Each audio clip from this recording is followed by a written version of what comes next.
Yo, blessings, right. So yeah, just called out to this one. Said there's a leak going into the flat downstairs.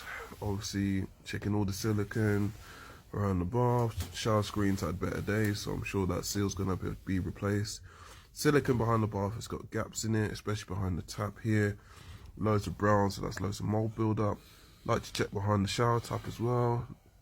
That could be a troubled area. So yeah, looks like the tile is mainly needed for this one, but we're definitely going to check everywhere, especially behind this panel.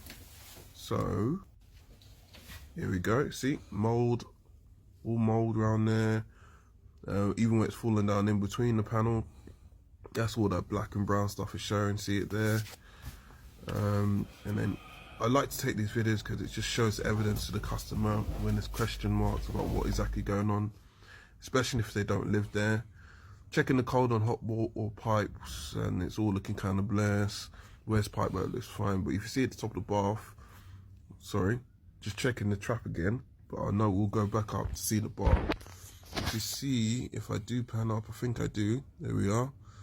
There is a sign of a bit of water dripping down, and I think I'm going to zoom in. Yeah, you see the drip at the top there, but I'm gonna zoom in at some stage. When you're ready, mate. Finally. And boom, there you go. There's a little drip there. So we know it's definitely leaking behind there. Customer also mentioned they had a blocked bath. It's taking ages to drain, so I thought I'd get the hoover on it.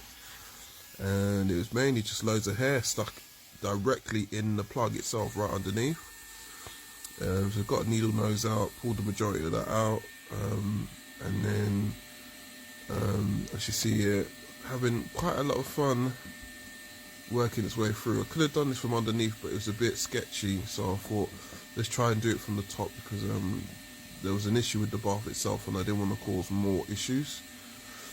So using the needle nose is a nice way to get around that. And yeah, very tasty, very, very, very tasty. And moving along, that's what I pulled out of the drain. And then we ran it, and as you can see, it's running pretty blessed. So yeah, customer will have to get the tiler out to do the main tiles around there. But yeah,